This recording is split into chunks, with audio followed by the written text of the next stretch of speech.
ময়লা যে জায়গায় ছিল পকেটের সেই জায়গায় 1 ইঞ্চির মতন মাটি সিদ্ধ হয়ে গেছে, কত হয়ে গেছে। সদ্য বাজারে আসা মেড ইন বাংলাদেশ ইনফিনিক্স ব্র্যান্ডের হট 50 প্রো প্লাস মোবাইলের বিস্ফোরণে কোমর থেকে পা অবধি দগ্ধ হয়েছেন কলেজ ছাত্র তানভীর হোসেন। বর্তমানে ঢাকা মেডিকেল হাসপাতালে ব্যথা যন্ত্রণায় কাতরাচ্ছেন তিনি। হারাতে বসেছেন নিজের পুরুষত্ব।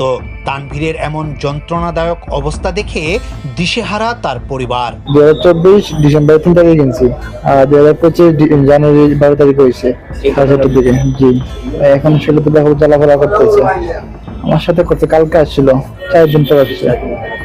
জানা যায় 12 জানুয়ারি ভোলায় প্রাইভেট শেষে মোটরসাইকেলে করে বাড়িতে ফেরার পথে হঠাৎ করে তার পকেটে থাকা মোবাইলটি বিস্ফোরণ হয়।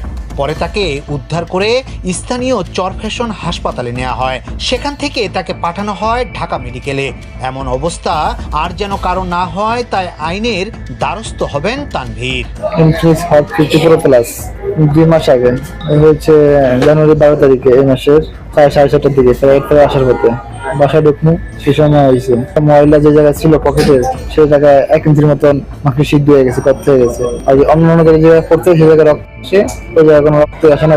মামলা করতে যাচ্ছি মোহাম্মদ তানভীর। এ ঘটনায় আহত তানভীরের বড় ভাই মোহাম্মদ ইউসুফ সোনালী নিউজকে বলেন, আমরা স্মার্টফোনের নামে টাইম বোমা পকেটে নিয়ে ঘুরছি। দেশের বাজারে ইনফিনিক্সের মতো এমন অনেক প্রতিষ্ঠান রয়েছে যারা মানুষের সুরক্ষার কথা চিন্তা না করেই ব্যবসার আশায় মোবাইল বাজারে ছেড়ে দেয়। এই যে ফোনগুলো যে মার্কেটে ছাড়তেছে এগুলো কিন্তু একটা আসলে মানে টাইম বোমার মতো। একটা ফোন মানুষ যখন ব্লাস্ট হয় এটা কিন্তু টাইম বোমার থেকে ভাই কোনো দিক দিয়ে কম না। কেউ একটা ফোন নামে একটা টাইম বোমা নিয়ে কেউ কখনো এখানে হাঁটতে যাবে না নিজের পকেটে নিয়ে। এখন তো এগুলা আপনারা দেখতেছেন যে বিভিন্ন কোম্পানির ফোন তাদের মার্কেটে সেফটি ইস্যু বজায় না রেখেই মার্কেটে ছেড়ে দিচ্ছে তাদের বিজনেসের জন্য। এটা বেসিক্যালি লঞ্চ হয়েছে আপনার ওরা নিজেরাই বলছে, কোম্পানির লোক আসছে গতকালকে এখানে, মানে ঘটনা ঘটার 3 দিন পরে ওরা আসছে। এটা লঞ্চ হয়েছে প্রায় 2 মাস আগে। এদিকে ইনফিনিক্সের যে ব্র্যান্ডের মোবাইল দিয়ে এমন ঘটনা ঘটেছে সেটার বিক্রি বন্ধ করতে চান না কর্তৃপক্ষ।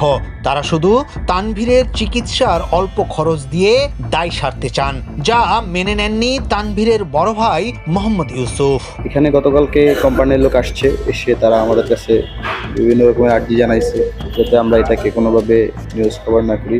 তারা চাচ্ছে যে এটা আমাদেরকে মানে ফিনান্সিয়ালি একটা চিকিৎসার যে খরচ এটা দেওয়ার জন্য এভাবে বলতেছে যে আমরা আপনাদের সাথে কিছুটা হলেও থাকতে চাই, ফিনান্সিয়ালি কিছুটা সাপোর্ট হলে আমরা দিব যাতে ওর জন্য একটু উন্নত চিকিৎসা। তো আমি বলছি যে ঠিক আছে, এটা তো অবশ্যই আমি মনে করি কোম্পানির একটা দায়িত্ব এটা। আর আরেকটা বিষয় হচ্ছে আপনারা আপনাদের যে ফোনটা